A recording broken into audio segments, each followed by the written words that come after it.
People often ask me if they're going to need a project manager for their project. So I'm going to talk about project management, and I'm also going to talk about contract administration, because they're quite different things, and contract administration is something a lot of people haven't begun to get their head around. Now, with regard to project management, if you're doing a DIY project, doing a great deal yourself, putting in labour yourself, potentially carrying out some of the roles of tradespeople yourself, then you're going to be your own project manager.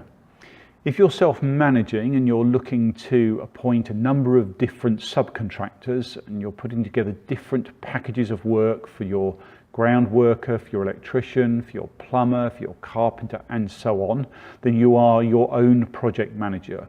You're working out what trades you need on site at what time, what materials you need on site at what time.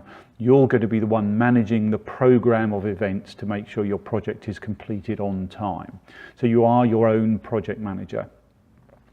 If you're using a single main contractor, a single builder, so you've gone into the process with a fixed price contract typically, and you've got one main contractor working to an agreed program of work, then they will be their own project manager. You don't need to employ another one. So they should be as interested in completing the project to the program they've agreed under the contract as you are. So they will be their own project manager. So if you have a single main contractor, you do not need a project manager. However, let's just talk about contract administration, because it's a rather different kettle of fish. Now, with a main contractor, you have a contract, and typically that will be, certainly in our case, we would make that a JCT contract, that's Joint Construction Tribunal contract. They're very well recognised, used very extensively in the construction industry. And under the terms of that contract, there is yourself as the employer and the main contractor as the contractor. And then there is a role for a contract administrator. Now, with our clients, we normally fill that role for them. Some choose to do it themselves, but we normally undertake that role for them. Now, what the contract administrator will do is ensure that the contract is that both parties to the contract, that's the employer and the contractor, adhere to the terms of the contract. To all intents and purposes, that's largely making sure that the main contractor is building the building to the agreed specification, to the agreed price. And what we do in our contract administration role would be to visit site typically about every 4 weeks, make sure the building is coming along as expected, and deal with the valuation from the contractor. So at the end of each month, typically, the contractor will send in a valuation for the work that he's done in that period. We will go through that with a fine-tooth comb to make sure it fairly reflects the work that's been done on site.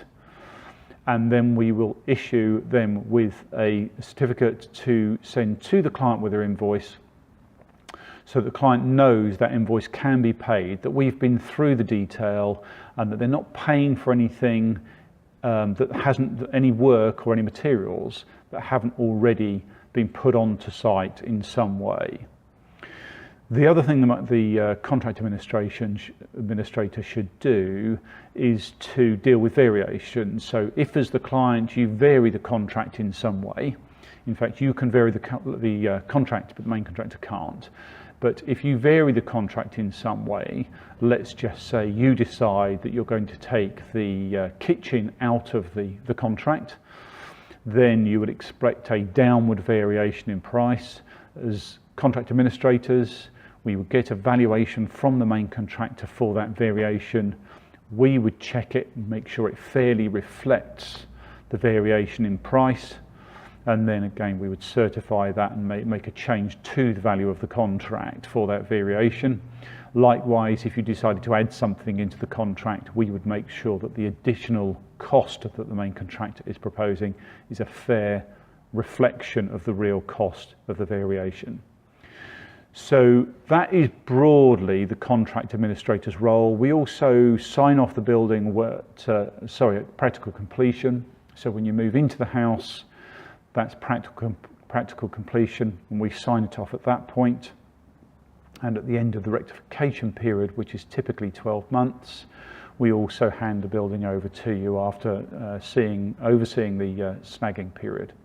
So project management is about managing the trades and materials and so on site at the appropriate times. Contract administration is about making sure that the parties to the contract are adhering to it, and a contract administrator fulfills that role. It can be yourself. More typically, it would be an architect, and in our case, we look after it for our clients.